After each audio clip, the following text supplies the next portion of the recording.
যুবক বলে, নবী গো, আপনি আমার চেনেন না, আপনি আমার কথা মনে হয় শোনেন নাই। নবীজি বললেন, তুমি কে গো? যুবক বলি, ইয়া রাসূলুল্লাহ, ইয়া হাবিবাল্লাহ, আপনি কি জানেন না মক্কা মদিনার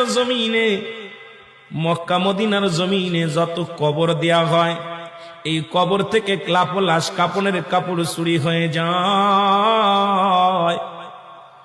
নবী গো, আপনি কি জানেন না? নবী কয়, হ্যাঁ আমি জানি, কাপনের কাপড় চুরি হয়।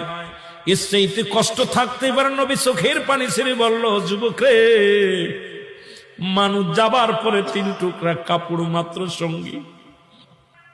যুবক বলে, ইয়া রাসূলুল্লাহ, ইয়া হাবিবাল্লাহ, নবী গো, মক্কা মদিনার জমিনে যত কাপনের কাপড় চুরি হয়েছে, ওই কাপনের কাপড় চুরি করেছি আমি, নবী গো, আমি সেই যুবক, কাপনের কাপড় চুরি করা যুবক। আল্লাহু আকবার। আল্লাহর নবী ডাকতে বলে, যুবক রে,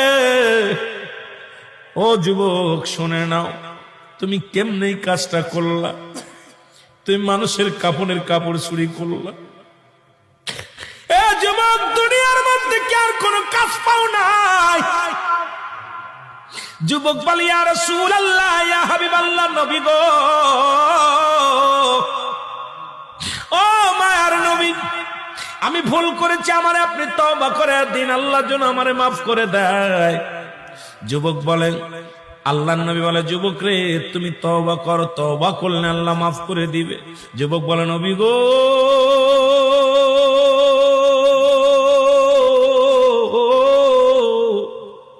আমার বিশ্বাস, এই জমিনের মধ্যে আমি তওবা করলে আমার গুনাহ মাফ হবে না, কারণ আমি এত বড় পাপী, আমি এত বড় অপরাধী।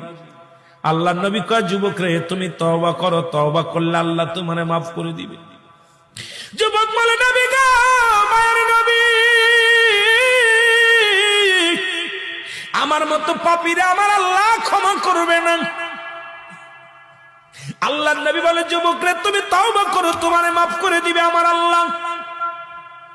যুবক বলে, নবী গো, আমি শুধু কাপনের কাপড় চুরি করি নাই। নবী গো, মক্কা মদিনা অনেক দিন যাবত মানুষ মরে না, অনেক দিন যাবত মানুষ ইন্তেকাল করে না, আমিও কাপনের কাপড় চুরি করতে পারি না, আমার ব্যবসাটাও ভালো হয় না। হঠাৎ শুনতে পারলাম পার্শ্ববর্তী এলাকার মধ্যে একটা মহিলা মারা গেছে, সুন্দরী এক যুবতী মারা গেছে। আমি দৌড়াইয়া গেলাম, নিজে তার জানাজায় শরীক হলাম, দাফনে শরীক হলাম। সারাদিন অপেক্ষা আছি কখন রাত নেমে আসবে, কাপনের